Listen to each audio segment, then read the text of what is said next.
14 ফেব্রুয়ারি একদিকে যেমন গোটা দেশ জুড়ে প্রেমের আমেজ অর্থাৎ ভ্যালেন্টাইন্স ডে, তবে বাঙালিদের জন্য একটু দিনটি অন্যরকম স্পেশাল, কারণ এদিনটি ছিল বিদ্যার দেবী সরস্বতী পুজো।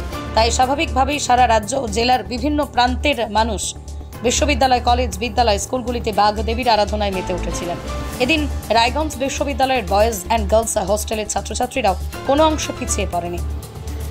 বুধবার সকাল থেকেই রায়গঞ্জ বিশ্ববিদ্যালয়ের বয়েজ ও গার্লস হোস্টেলের ছাত্রছাত্রীরা মাতেন বাঘ দেবীর আরাধনায়। জেলার বিভিন্ন প্রান্তের মোট 70 জন ছাত্রছাত্রী এই হস্টেলে থেকে রায়গঞ্জ বিশ্ববিদ্যালয়ে পড়াশোনা করেন। এবার তাদের ঐকান্তিক প্রচেষ্টায় নিজেরা মিলে হস্টেল চত্বরে নিজেদের আর্থিক খরচায় পুরোহিত দিয়ে সারলেন দেবী সরস্বতী পুজো।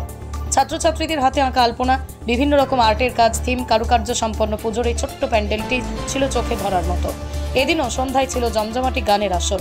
এই অভিনব উদ্যোগে পালিত হলো সরস্বতী পুজো। এই প্রসঙ্গে গার্লস হস্টেলের ছাত্রী গৌতমী পাল কি বললেন শুনুন। আমার নাম গৌতমী পাহান।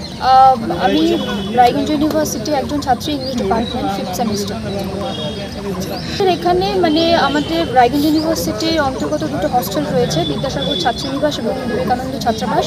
তো আমরা দুটো হস্টেল মিলে যৌথভাবে একটা পুজোর আয়োজন করেছি। আজকে সরস্বতী পুজোর উপলক্ষে আমরা একটা ছোট্ট এখানে একটা উৎসবের আয়োজন করেছি অ্যাকচুয়ালি। এবং বয়েজ হস্টেলের ছাত্র সাহেব মন্ডল কি বললেন শুনুন। আমার নাম সাহেব মন্ডল।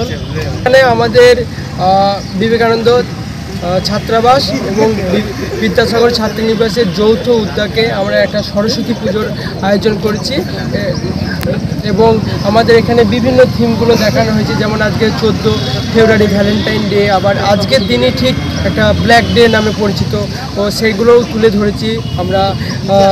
আমাদের গার্লস হোস্টেলের মেয়েগুলো আছে, বয়েজ হোস্টেলের ছাত্রগুলো আছে, সবাই মিলে যৌথ উদ্যোগে আর কি করেছি, যাতে আরও খুবই সুন্দরভাবে আমাদের বিশ্ববিদ্যালয়ের নামটা আরও সবার কাছে উজ্জ্বল হয়ে ওঠে, এটাই চেষ্টা করেছি আমাদের তরফ থেকে।